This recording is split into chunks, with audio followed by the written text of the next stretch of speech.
প্রাচীনকাল থেকে মানুষ যখন পাখিদের আকাশে উড়তে দেখত তখন তাদেরও ইচ্ছে হতো পাখিদের মতো আকাশে ওড়ার। কিন্তু আজ থেকে 1000 বছর আগে কেউ কখনো ভাবতেও পারেনি যে ভবিষ্যতের দিনে এরোপ্লেনে করে যাত্রা করা এতটা সহজ ও সুরক্ষিত হয়ে যাবে। 1500 শতাব্দীর পর থেকে বৈজ্ঞানিক আর ইঞ্জিনিয়াররা আকাশে ওড়া পাখিদের দেখে তাদের ওপর বিভিন্ন ধরনের এক্সপেরিমেন্ট করেন এবং আকাশে ওড়ার স্বপ্ন দেখেন।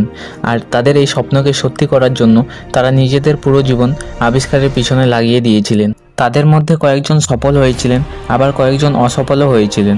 উড়োজাহাজ আবিষ্কারের কাহিনী অনেক বড়, কারণ এরোপ্লেনকে ট্রেনের মতো বারবার চালিয়ে দেখা যেত না। এরোপ্লেনকে একবার আকাশে ওড়ালে তা কিছুক্ষণের মধ্যে মাটিতে ভেঙে পড়ে যেত, আর সাথে সাথে পাইলটও চোট পেত। তাই এরোপ্লেনকে একটু একটু করে বানিয়ে চেষ্টা করা যেত না, এরোপ্লেনকে একেবারে পারফেক্ট বানাতে হতো। সাধারণভাবে যে দুই ভাইকে এরোপ্লেনের আবিষ্কারক হিসেবে জানা যায় তাদের নাম হলো অরভিল রাইট ও উইলবার রাইট। তবে এই দুই ভাই ছাড়াও আরও অনেক ইঞ্জিনিয়াররা এরোপ্লেনকে বানানোর চেষ্টা করেছিলেন, কিন্তু তারা এই এরোপ্লেনকে আকাশে ওড়ানোর সময় কোনো না কোনো দুর্ঘটনার সম্মুখীন হয়ে নিজেদের জীবন হারিয়েছিলেন। আজকের ভিডিওতে এরোপ্লেন আবিষ্কারের আশ্চর্য ইতিহাস এবং সেই আবিষ্কারের জন্য নিজেদের পুরো জীবন অতিবাহিত করা মহান কিছু বৈজ্ঞানিকদের বিষয়ে আপনাদের জানাবো। তাই ভিডিওটি অবশ্যই শেষ পর্যন্ত দেখুন।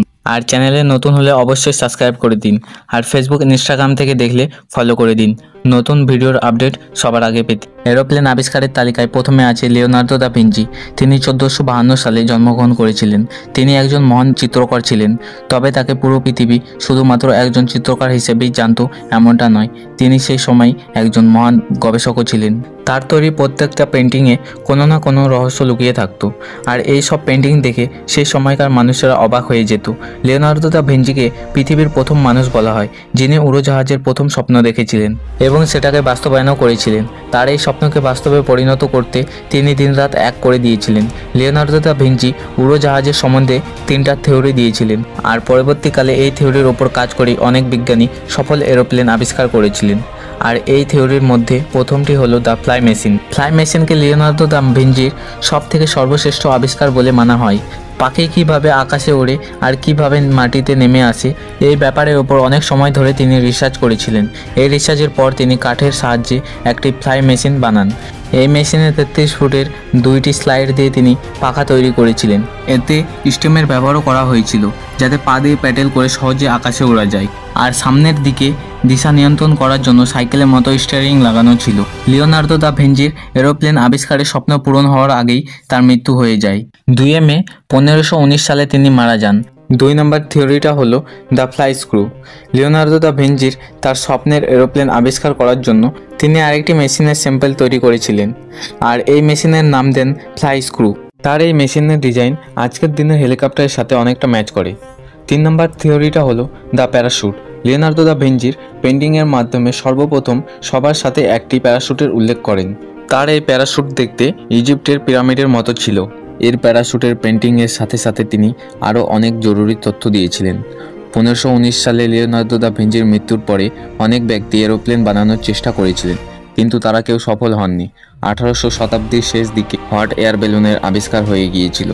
এই হট এয়ার বেলুন আবিষ্কার করেন ফ্রান্সের 2 ভাই। তাদের নাম ছিল জোসেফ মাইকেল এবং জ্যাকুয়েস। এই বেলুন বানানোর জন্য সিল্কে ব্যবহার করা হয়েছিল, আর এর ডায়ামিটার ছিল 10 মিটার পর্যন্ত।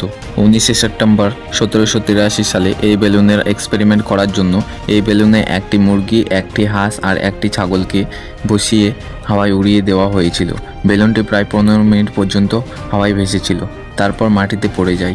এরপর জ্যাকুইস এই বেলুনে মানুষকে বসিয়ে আকাশে ওড়ানোর কথা চিন্তা করেন।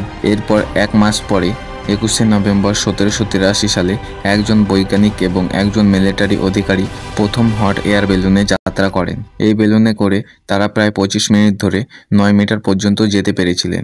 অটো লিলিনথাল 23 মে 1848 সালে জার্মানিতে জন্মগ্রহণ করেছিলেন। এনাকে সবাই ফ্লাইম্যান নামেও জানেন। ইনি বিশ্বের প্রথম মানুষ ছিলেন যিনি গ্লাইডারের সাহায্যে প্রথম আকাশে উড়েছিলেন। 1870 সালে Otto Lilienthal Royal Technical Academy Berlin থেকে মেকানিক্যাল ইঞ্জিনিয়ারিং করেছিলেন। 1891 সালে তিনি তার প্রথম এক্সপেরিমেন্ট করেছিলেন। প্রথমবার তিনি গ্লাইডারের সাহায্যে প্রায় 25 মিনিট পর্যন্ত উড়তে পেরেছিলেন। 1896 সাল পর্যন্ত তিনি আলাদা আলাদা টেকনিকের সাহায্যে আকাশে ওড়ার যন্ত্র আবিষ্কার করেন। তার এই 5 বছরের এক্সপেরিমেন্টের মধ্যে সবচেয়ে বেশি তিনি 250 কিলোমিটার পর্যন্ত উড়তে পেরেছিলেন। তিনি পুরো 2000 বার গ্লাইডারের সাহায্যে আকাশে উড়েছিলেন। 9 আগস্ট 1896 সালে তিনি যখন গ্লাইডারের সাহায্যে আকাশে উড়ছিলেন, হঠাৎ তিনি তার গ্লাইডারের ওপর থেকে নিয়ন্ত্রণ হারিয়ে ফেলেন। তখন তিনি প্রায় 15 কিলোমিটার উঁচু থেকে গ্লাইডার সহ মাটিতে পড়ে যান। এই অ্যাক্সিডেন্টের ফলে তার ঘাড়ের হাড় ভেঙে যায় আর একদিন পরে তার মৃত্যু হয়। অ্যালবার্ট 20 জুলাই 1973 সালে ব্রাজিলে জন্মগ্রহণ করেছিলেন। অ্যালবার্ট একজন মেকানিক্যাল ইঞ্জিনিয়ার ছিলেন। এনাকে ব্রাজিলের এরোপ্লেনের জন্মদাতা বলে মানা হয়। অ্যালবার্ট হট এয়ার বেলুনের উপর কাজ করতে করতে এরোপ্লেন আবিষ্কারের কথা ভাবেন। তার বানানো প্রথম যন্ত্রটি প্রথমে হট এয়ার বেলুনের সাহায্যে আকাশে ওড়ানো হয়েছিল। তারপর ইঞ্জিনের সাহায্যে এই যন্ত্রটি চালিয়ে আকাশে ওড়ানো হয়।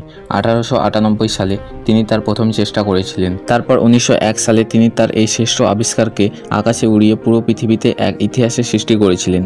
তিনি ফ্রান্সে হাজারো লোকের সামনে এই এরোপ্লেনটিকে আকাশে উড়িয়ে প্রায় 12 মাইল পর্যন্ত নিয়ে গিয়েছিলেন।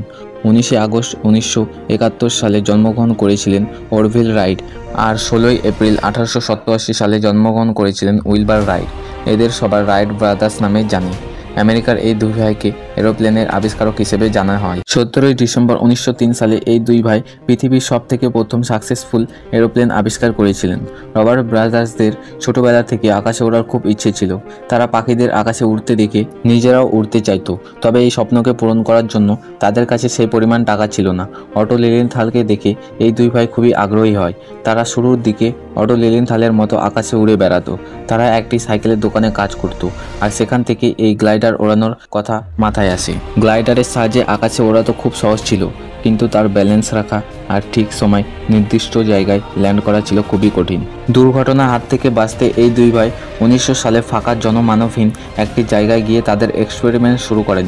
এরপর 1903 সালে তারা একটি ইঞ্জিনের সাহায্যে একটি উড়োজাহাজ বানিয়ে আকাশে ওড়ায়, কিন্তু এটি মাত্র 6 সেকেন্ড পর্যন্ত আকাশে উড়তে পেরেছিল। ইঞ্জিনের সাহায্যে প্রথম এরোপ্লেন এই দুই ভাই আকাশে উড়িয়েছিল। এরপর সেই দিনই তারা চতুর্থ প্রচেষ্টায় এরোপ্লেনকে 59 সেকেন্ড আকাশে উড়িয়েছিল এবং 835 ফুট পর্যন্ত যেতে পেরেছিল। এরপর তারা বারবার এই এক্সপেরিমেন্ট করতে থাকে। এক সময় তারা সাকসেসফুল হয়, আর তারা প্রায় 35 মাইল প্রতি ঘন্টায় তাদের এরোপ্লেনকে উড়িয়েছিল। কিন্তু এখনও পর্যন্ত এই দুই ভাইয়ের আবিষ্কারের সম্বন্ধে কেউ কিছু জানতো না, আর না কোনো সংবাদপত্রে এই দুই ভাইয়ের কথা উল্লেখ করা হয়েছিল। 1908 সালে উইলবার রাইট এই এরোপ্লেন নিয়ে ফ্রান্সে যায়, যেখানে সে এই এরোপ্লেনে বসে পুরো দুনিয়ার সামনে 91 মিনিটে পুরো 52 মাইল পর্যন্ত দূরত্ব অতিক্রম করেছিল। এই ঘটনার পর তাদের বেশ কিছু পুরস্কার দিয়ে সম্মানিত করা হয়েছিল। আর এরপর থেকে 1909 সালের দিকে বেশ কিছু দেশে এরোপ্লেন বানানোর প্রচেষ্টা শুরু হয়ে গিয়েছিল। আর 1909 সালে অরভিল রাইট ভার্জিন থেকে নর্থ ক্যারোলিনা পর্যন্ত একটি লম্বা দূরত্ব অতিক্রম করে গিয়েছিল। এরপর 15 জুন 1909 সালে প্রথমবার ক্যাপ্টেন জন অ্যালকক এক আমেরিকান এরোপ্লেনে বসে আটলান্টিক মহাসাগর পার করেছিল। বন্ধুরা, এরপর থেকে আরও আপডেটের মাধ্যমে আজকের আধুনিক উড়োজাহাজ আবিষ্কার হয়েছে। তো কেমন লাগলো ভিডিওটা আমাকে কমেন্ট বক্সে অবশ্যই জানান, আর বন্ধুদের সাথে ভিডিওটা শেয়ার করে দিন। ভালো থাকবেন, সুস্থ থাকবেন। ধন্যবাদ সবাইকে।